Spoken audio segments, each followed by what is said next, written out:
queridos alunos, sejam bem-vindos a mais uma videoaula, professora Kelly de Biologia. Hoje nós iremos dar continuidade com o capítulo 2, Genética, Variações no Padrão de Herança. Mas antes, já gostaria de convidá-los a se inscreverem no canal, curtir os vídeos, comentar. É muito importante a participação de vocês. Vamos ao nosso assunto de hoje. No capítulo anterior, nós vimos que Mendel estudou diferentes características em ervilhas, e ele percebeu que existia um fator dominante em relação ao outro. Por exemplo, ao vermos a forma da semente, podemos perceber que ao cruzar uma ervilha lisa, que tem uma característica dominante, com uma característica rugosa, a geração F1 surgia, aquele ser heterozigoto, híbrido também chamado, mas que tinha a característica da lisa, ou seja, do traço dominante. Ao deixar essas ervilhas fazerem autofecundação, surgia a geração F2 e a proporção de ervilhas lisas para ervilhas rugosas era de 3:1, ou seja, a cada 3 ervilhas lisas surgia uma ervilha rugosa. Essa observação nós chamamos de primeira lei de Mendel, ou também conhecida como dominância completa, que diz: os indivíduos heterozigotos manifestam o fenótipo, ou seja, a característica do alelo dominante. Essa é a dominância completa. Também observada em outras características, como, por exemplo, a cor da flor, a altura da planta. Aqui nós temos a flor púrpura e a flor branca. Observem que a flor púrpura é o traço dominante, os homozigotos, ou seja, os parentais, e a branca, tem um traço recessivo.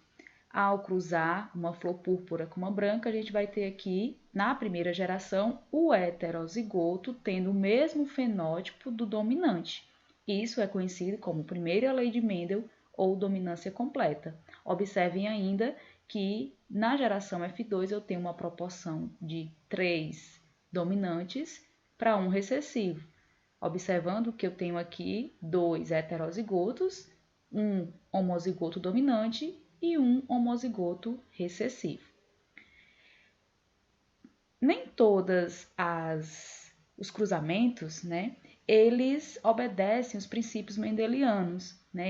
Esses princípios eles não foram suficientes para explicar todos os cruzamentos, todas as heranças, das características genéticas. E aí a gente vai perceber que na genética moderna vamos perceber algumas modificações e ampliações dessas proporções, proporção de 3:1, como observamos na primeira lei de Mendel ou dominância completa. O primeiro caso que nós vamos ver é a dominância incompleta, também conhecido como ausência de dominância, em que os indivíduos heterozigotos manifestam um caráter intermediário, ou seja, um novo caráter, uma nova característica entre os parentais. Vamos ter como exemplo as flores, a Mirabilis jalapa, que a minha geração P, que são de seres homozigotos, observem aqui, são puros. Eu tenho aqui o CVzão, que determina a cor vermelha, CBzão, cor branca. Então, são puras. Ao cruzarem essas duas espécies, eu vou ter aqui a rosa, uma branca com a vermelha, eu vou ter aqui a flor rosa. O que diferencia, do outro caso que nós vimos anteriormente.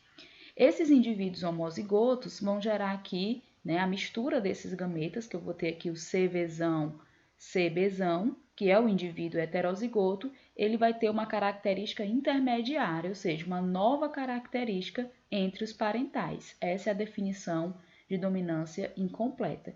Fazendo aqui o cruzamento desses parentais, desses gametas, a gente observa que eu vou ter CVzão, CBzão, CVzão, CBzão, seguindo aquele mesmo padrão do quadro de Piney. E aí observem que eu não vou ter aqui dominância, nem o vermelho domina e nem o branco domina. Professor, e por que esse CVzão está sempre na frente? Por uma questão somente de conveniência, de organização, mas não existe dominância. Nem a flor vermelha domina, nem a branca domina. Ou seja, existe um caráter intermediário e a proporção é 1:2:1, diferente da proporção da primeira lei ou dominância completa, que é a cada 3 lisas eu tenho uma rugosa, Então, aqui vai ter essa diferença. Outro exemplo é a codominância.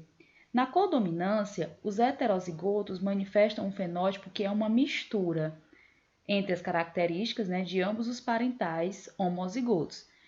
Observem aqui como exemplo a pelagem da raça bovina. Eu vou ter um gado marrom com um gado branco, né? Ao cruzar essas duas raças, que são homozigotas, eu vou ter a minha geração F1, ou seja, o meu heterozigoto, ele vai ser malhado, né? O que é que significa isso? Como mostra aqui a imagem. O fenótipo desse indivíduo heterozigoto tanto manifesta o traço de um parental como do outro parental ao mesmo tempo. Então, se você observar, esse gado malhado, ele apresenta os dois fenótipos, tanto o fenótipo marrom como o fenótipo branco. Isso é o que nós chamamos de codominância, quando apresenta esse heterozigoto a característica dos dois parentais ao mesmo tempo. O próximo exemplo são os alelos letais. Os alelos letais são aqueles que ocorrem uma certa mutação, né? E alguns genes, quando se encontram, eles podem provocar a morte ou não desenvolvimento do embrião. Eles determinam um desvio nessas proporções, né? Que geralmente são esperadas, e essa proporção normalmente ela vai ficar 2:1. Vamos observar. O primeiro exemplo que nós temos é o exemplo dos camundongos, que é o clássico desse caso. Eu tenho aqui um camundongo amarelo heterozigoto, certo? 2 camundongos heterozigotos que ao cruzarem, observando aqui esse cruzamento, como a gente já conhece, eu vou ter aqui azão, azão, azão, azinho, azão, azinho e azinho, azinho.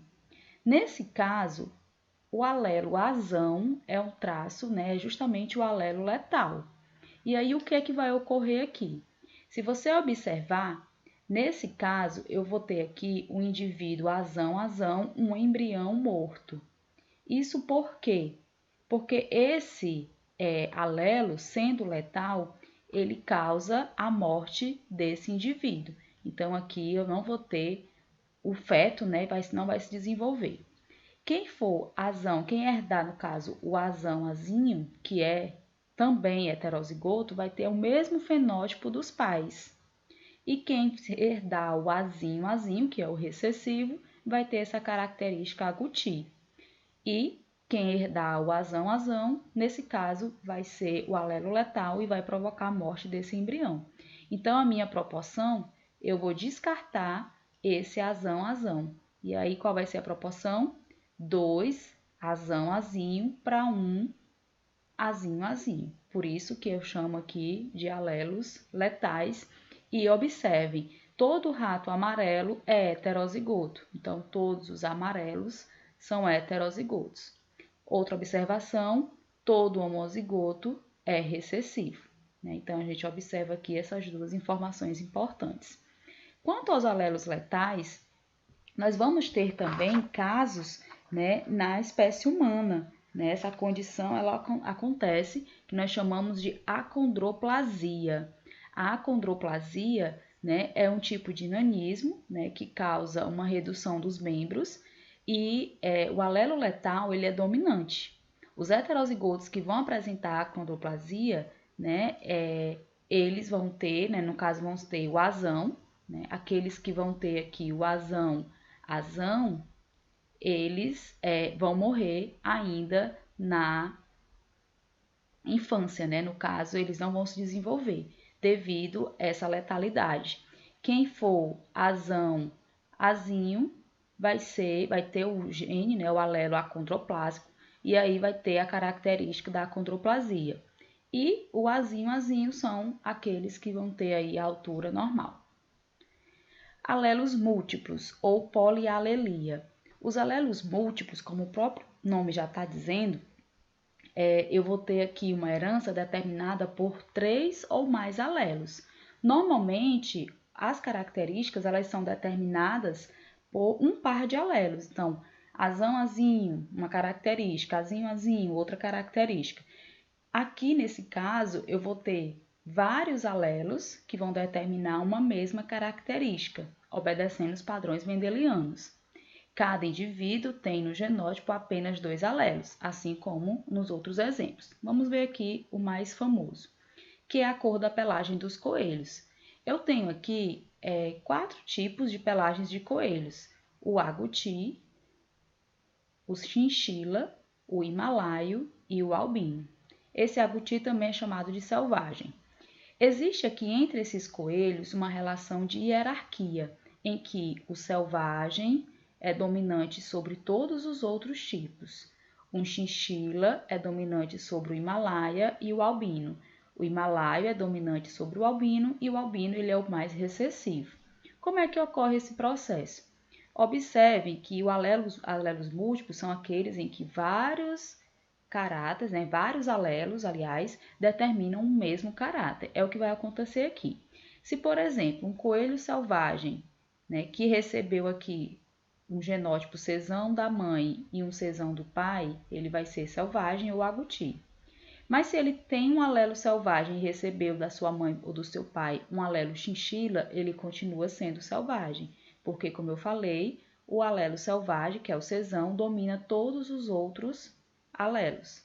Então, nesse caso, eu vou ter aqui 1, 2, 3, 4 alelos diferentes, 4 combinações diferentes para determinar o coelho selvagem. Chinchila, ele pode ser um chinchila puro, ou seja, herdou os 2 alelos para a chinchila dos parentais, ou ele pode ser um chinchila com a característica himalaia, se a sua mãe ou seu pai tiver enviado um gameta, para himalaio. Ele continua sendo chinchila, visto que o chinchila domina o himalaio e domina o albino. Enquanto que o himalaio, ele só vai ser himalaio em 2 condições, ou se ele herdar os 2 alelos para himalaio, ou se ele herdar um himalaia e um alelo albino. Nesse caso, ele continua sendo himalaio. E o albino, ele só vai se manifestar quando ele tiver os 2 alelos Czinho. Então, aqui eu vou ter o que nós chamamos de alelos múltiplos, quando vários alelos determinam uma mesma característica ou o mesmo fenótipo. E assim finalizamos mais uma videoaula. Espero que tenham compreendido. Bons estudos e até o nosso próximo encontro.